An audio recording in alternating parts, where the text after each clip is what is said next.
Hi, baby boomer fans.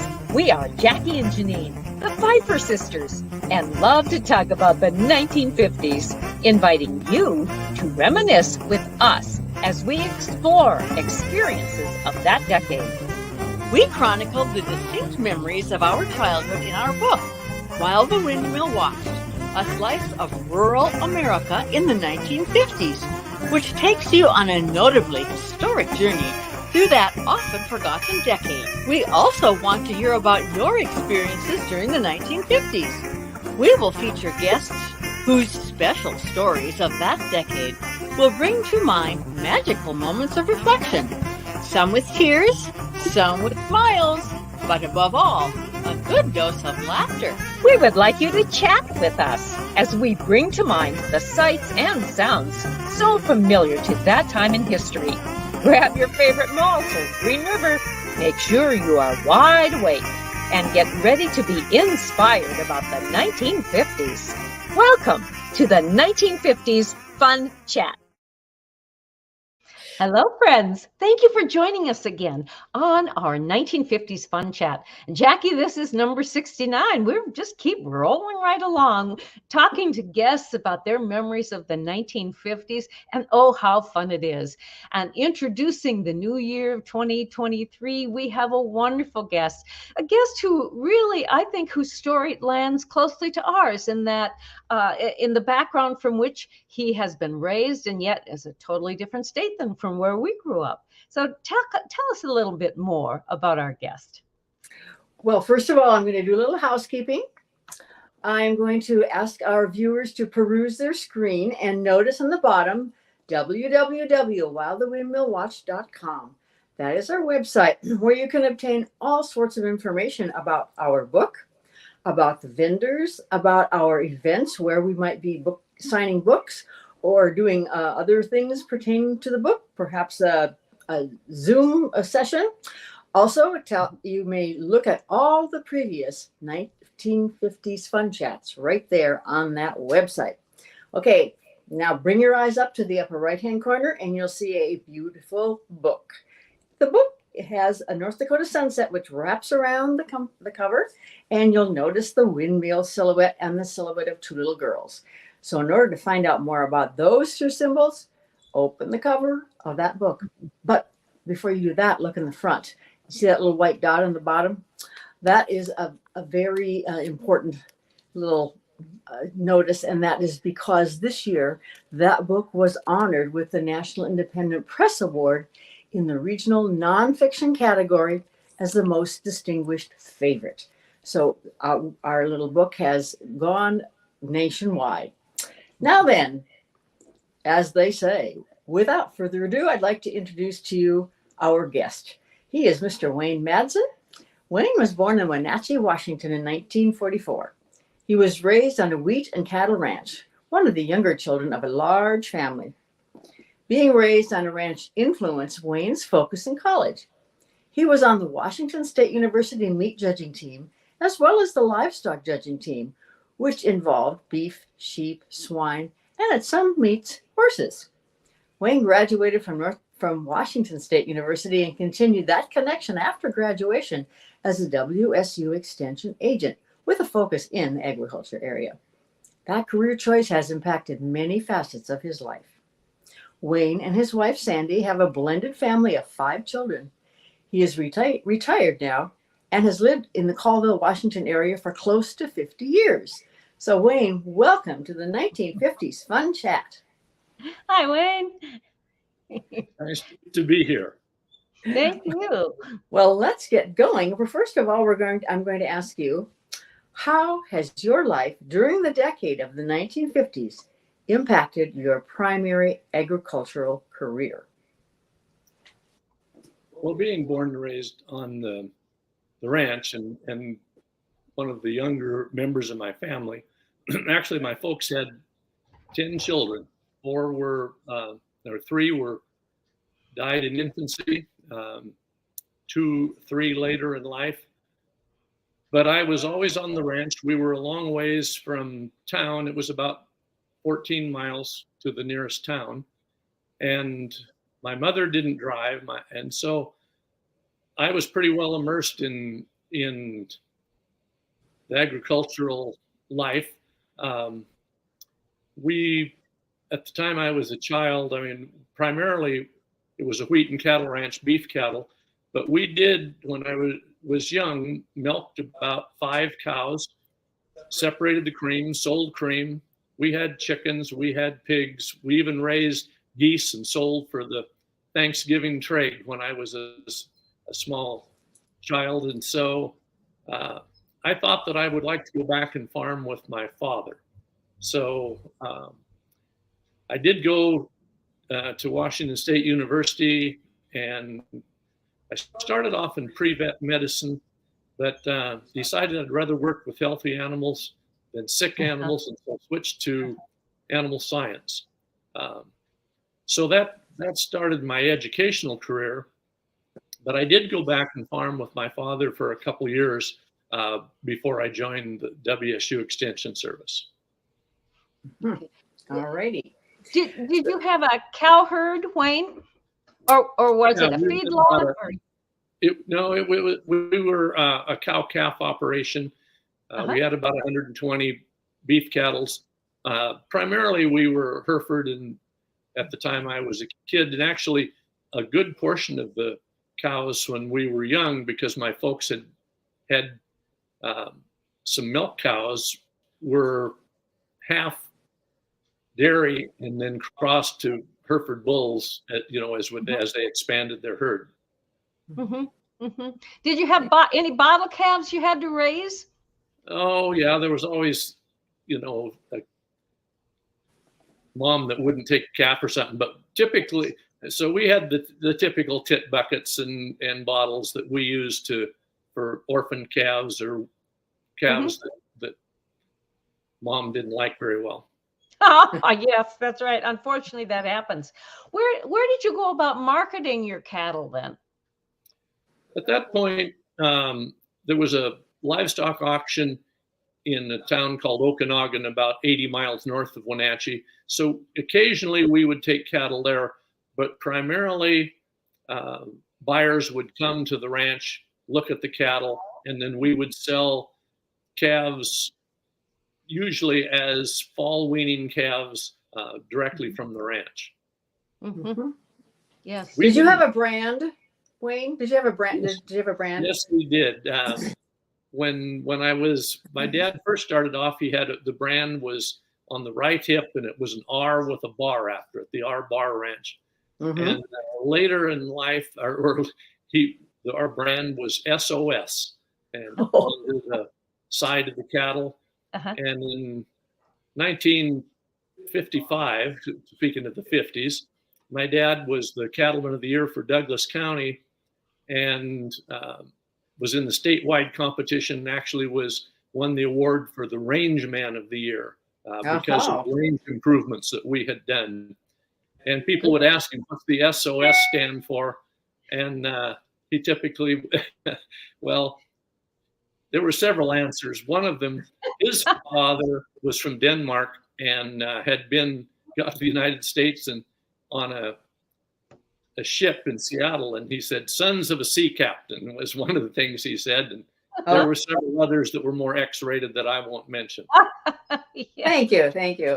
So do you have, you may have been too young to have any idea about what went on, but was there a cost in re-registering a brand, like deleting one and adding another one, or do you happen to know? You would register your brand with the state of Washington.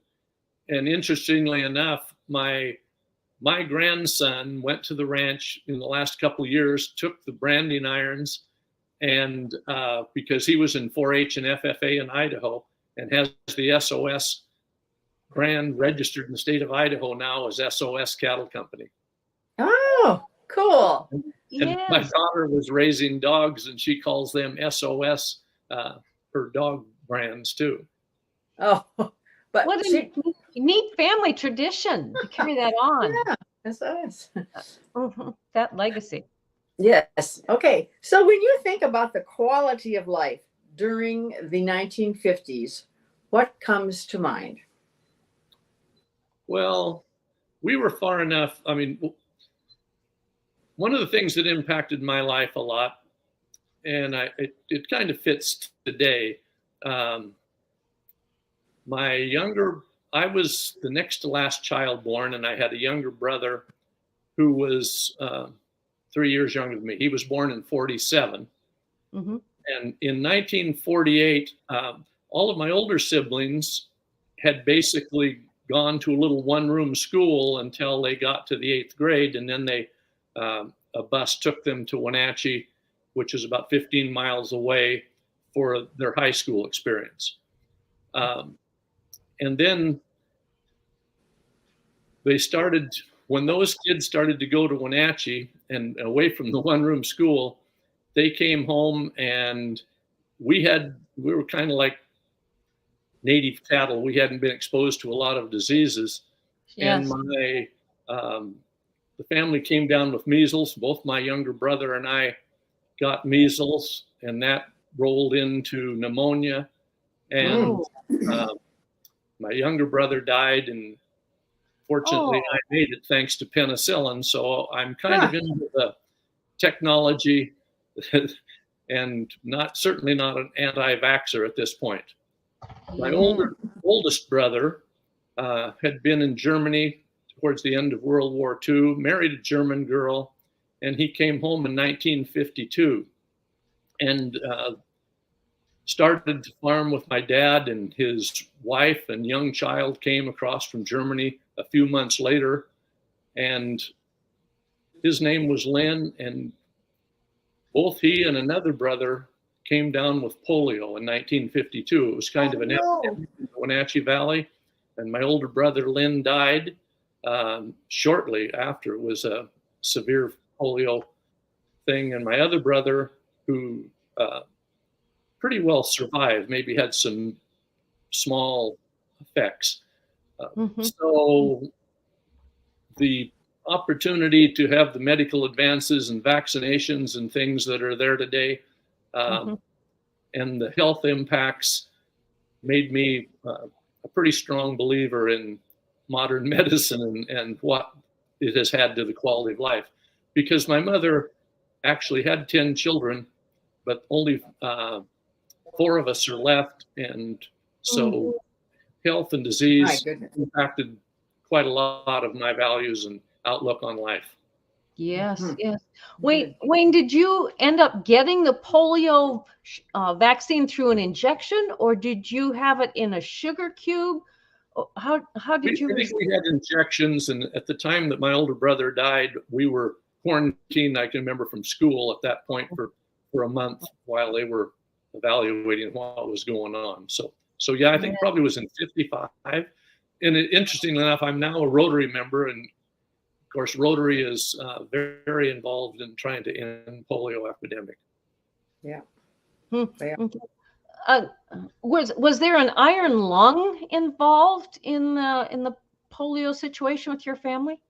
There was an iron lung. There actually were 2 hospitals in Wenatchee, and my older brother, I mean, he only survived 2 or 3 days, but he was very fearful that he was going to have to be put in iron lung.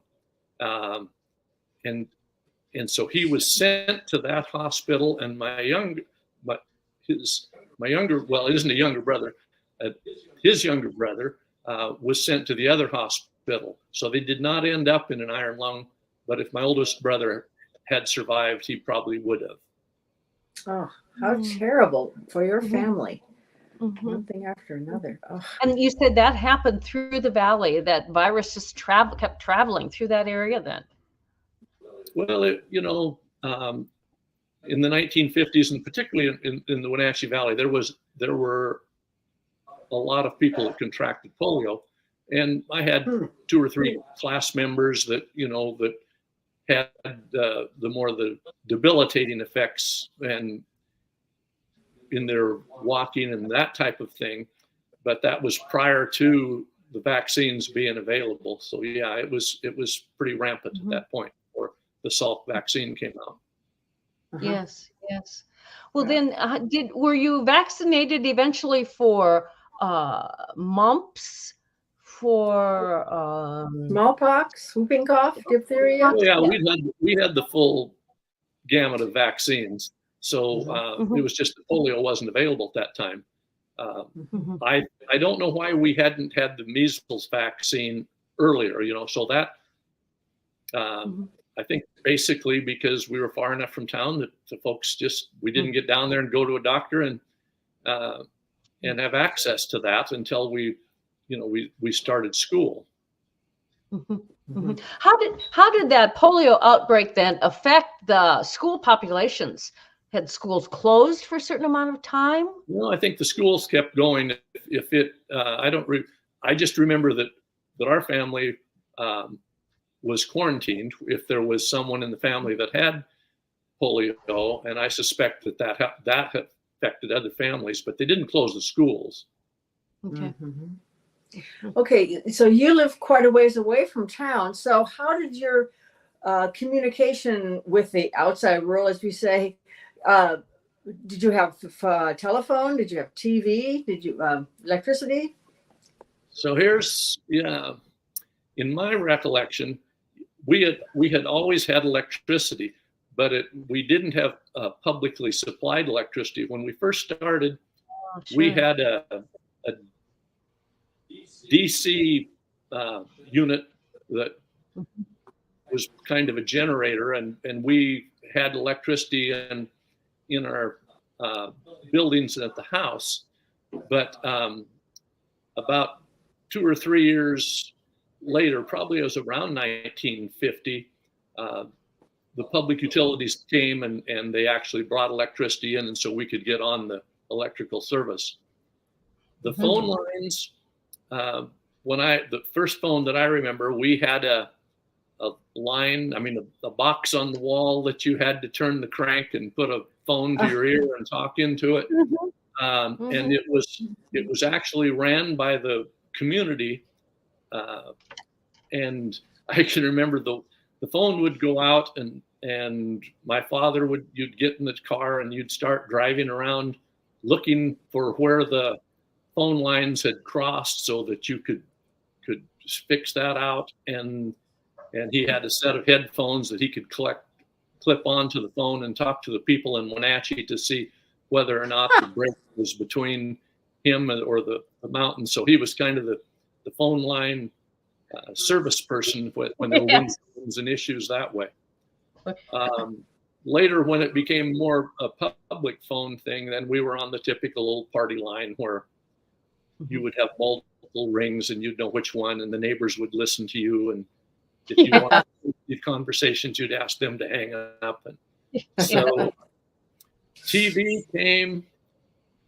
We did not have a TV in our house. My father moved to town in 1957, and I was in the 6th grade.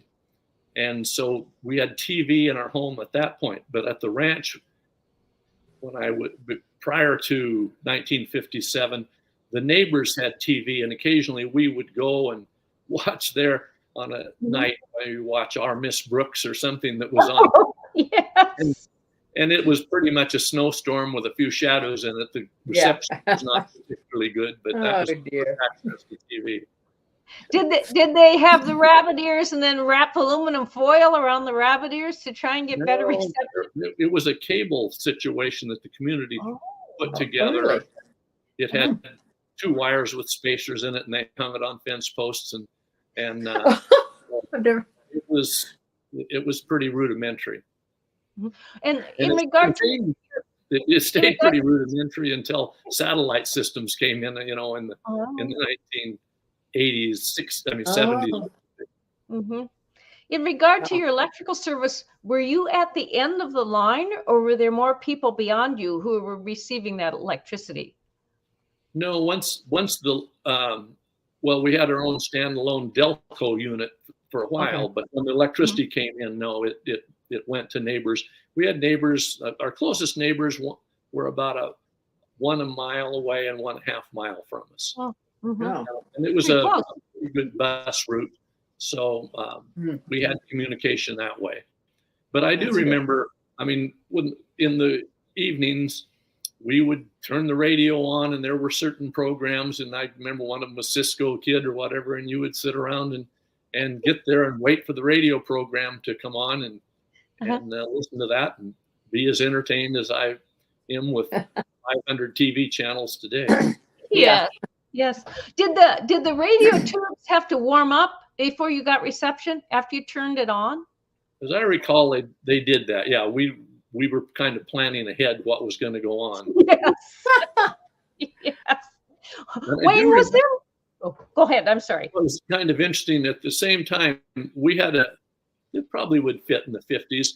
There had been another farmhouse on our ranch about a mile and a half or 2 miles, and nobody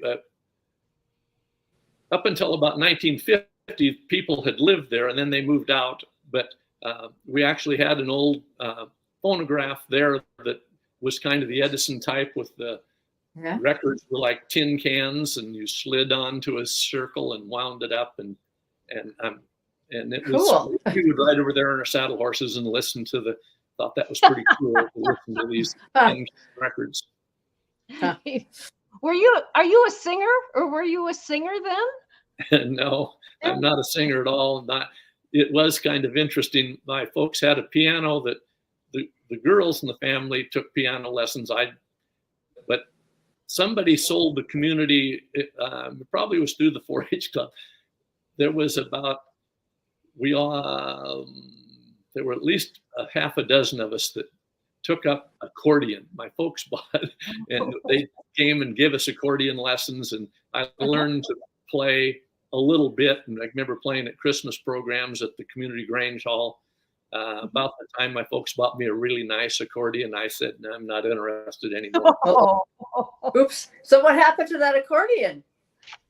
Actually, I still had it in the family, and I gave it to my daughter about 20 years ago to have with her family, and I don't know what they've done with it. Well, still in the family. Tell us about the Community Grange Hall. First off, what is the Grange?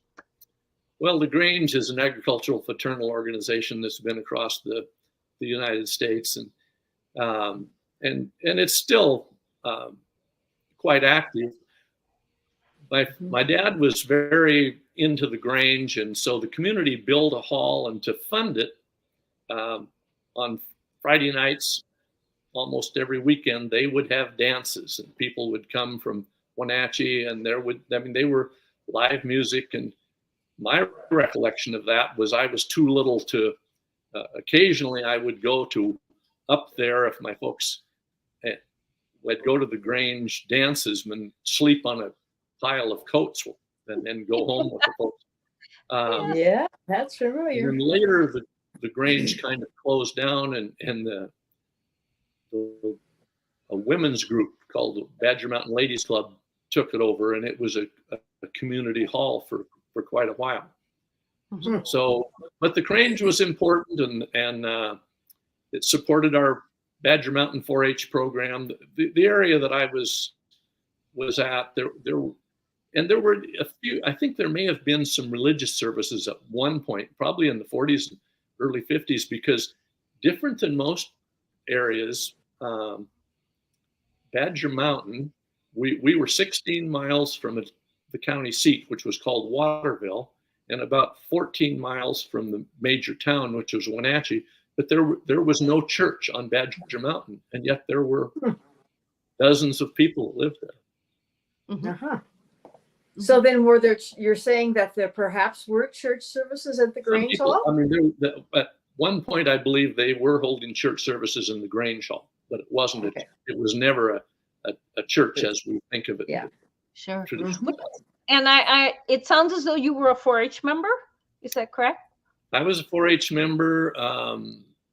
Most everybody in our family was, and my dad being the beef cattle. I mean, typically beef was my project area, and so I raised steers and did demonstrations, the typical thing. And my first demonstration was how to make a rope halter, and my dad was the beef leader, but there were sheep projects and swine projects and home ec projects in the club. But we were primarily, from my recollection, we were heavy into beef cattle.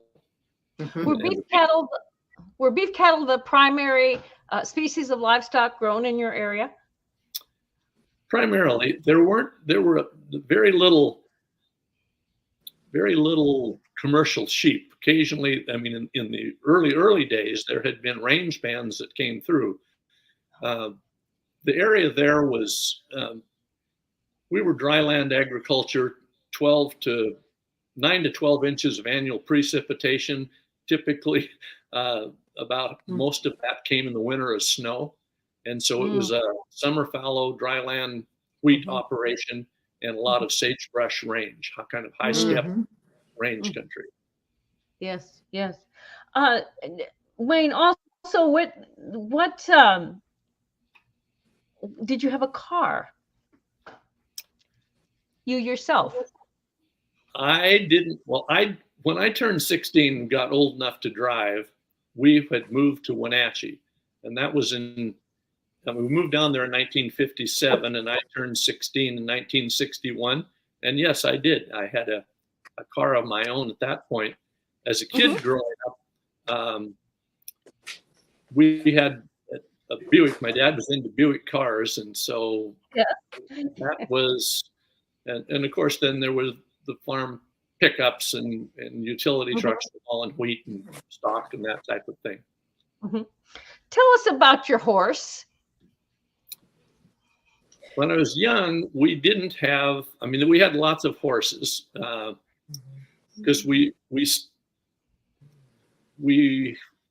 had farmed with horses for years.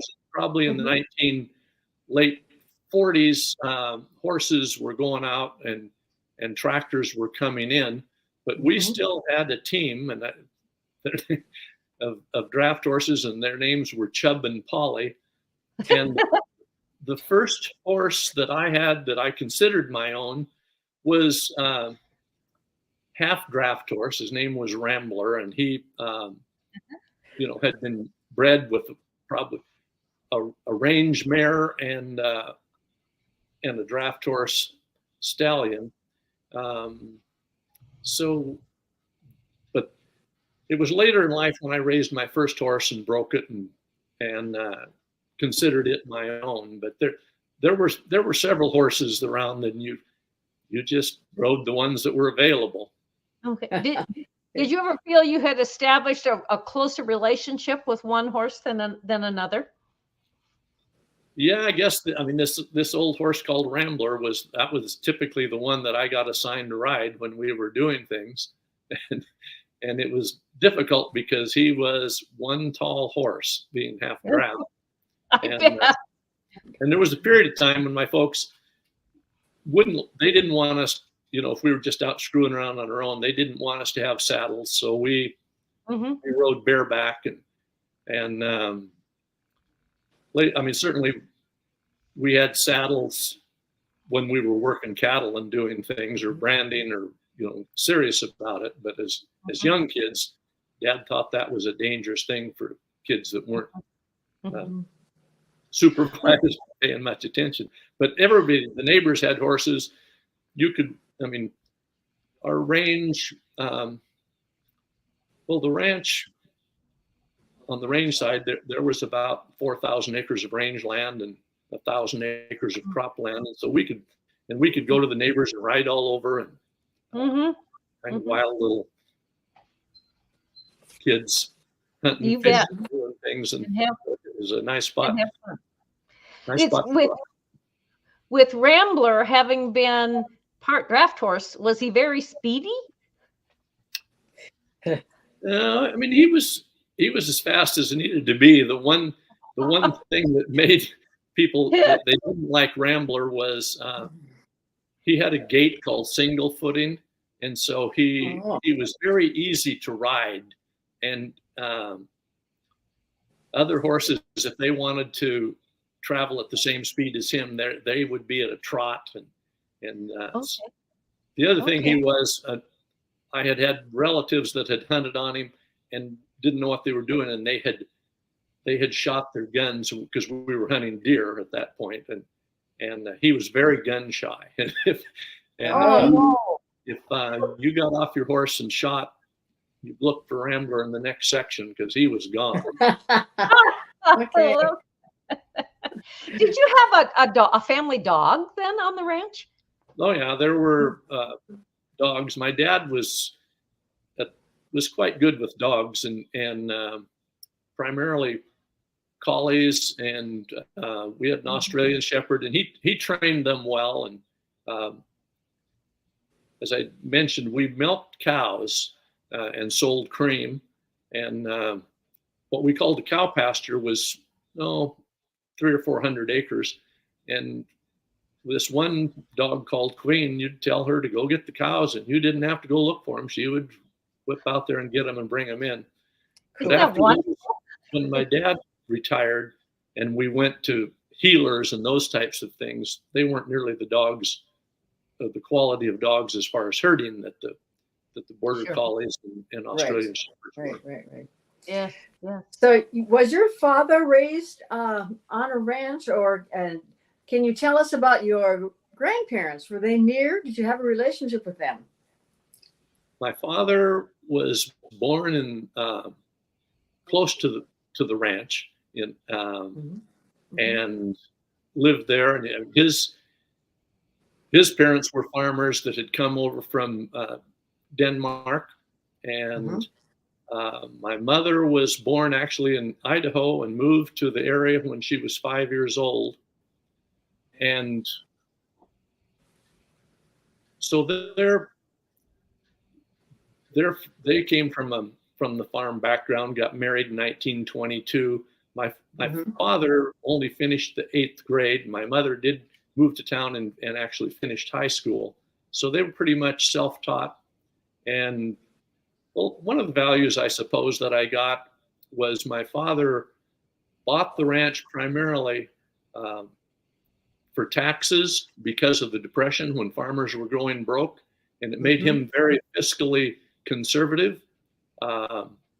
And he was very frugal in his approach to life and the values that he held, which I inherited, I think. That's good. Good news and bad news, depending on which way you look at it. But he actually sold land in the 1940s because he wanted to keep liquid assets available when the next Depression hit, then he wasn't going to lose the ranch to taxes. Sure. Wise man. And speaking of wisdom, can you think of, this is kind of off the cuff, the wisest information or the wisest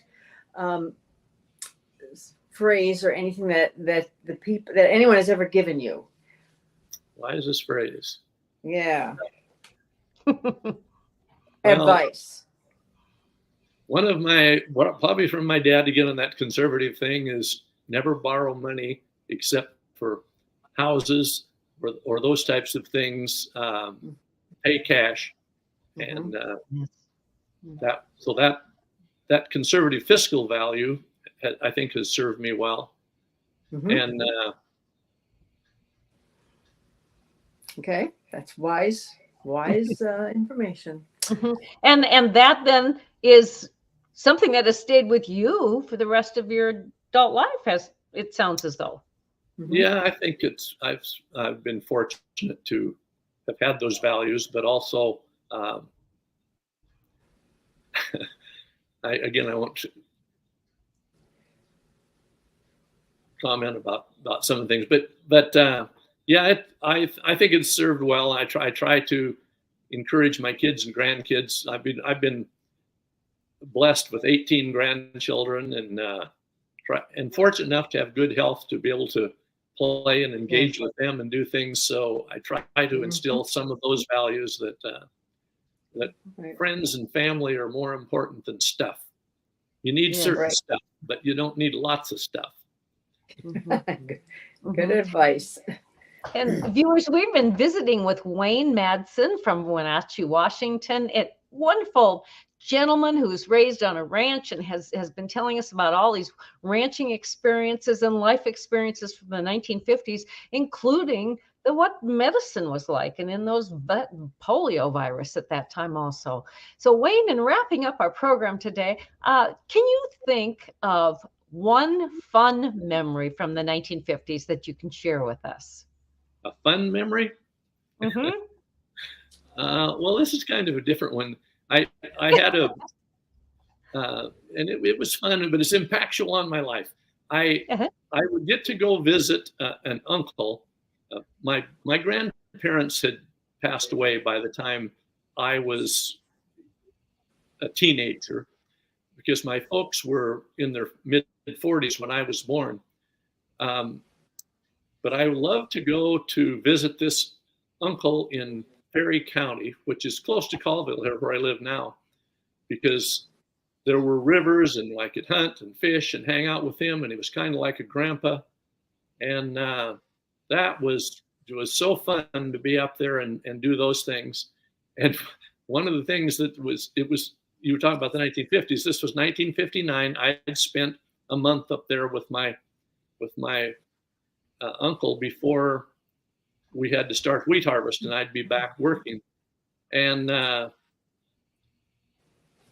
not something that I had done, but the local sheriff came and picked me up and one of my cousins and took us to jail because someone thought that we had broken into a cabin and stole some chainsaws at an old mill site. And we had been there hunting squirrels, but we had not been the culprit. But we got to spend the night in jail because they didn't have time to take us back that evening, and it had an impact on my life. I did not want to go back there again. So it was fun, and it was a bit frightening. So that's one of the things I'm reflecting on from the 50s. No kidding. Did you need legal representation to get out of jail? No, they were just busy. They decided they took us home the next day. That's wonderful. Well, viewers, our guest again has been Wayne Madson from Washington, the state of Washington. And Wayne, we thank you so much for being our guest today. This has been wonderful to hear your memories of the 1950s. Thank you so much for being our guest. You're welcome. And folks, thank you. Thank you. And folks, we do hope that you will join us again next week and that you will contemplate on memories that you might have of the 1950s. Who knows what they could have been? Maybe they were personal to the effect of how they related to you medically, how they related to you spiritually or physically. But all in all, the 1950s was a decade that certainly was impactful on the lives of those of us who lived then. And so, Jackie, how can you wrap up our program today? Well, I'll remind our viewers to, again, look at this page. And down below, you'll see a blue button. That's a subscribe button. Will you kindly push on that one? And the red, that's a red button. Then there's the blue thumbs up button. And please do comment if you have any comments. Put that in the comment area. And tell your friends, even your family, about the 1950s Fun Chat. So until next time, toodaloo. Bye-bye.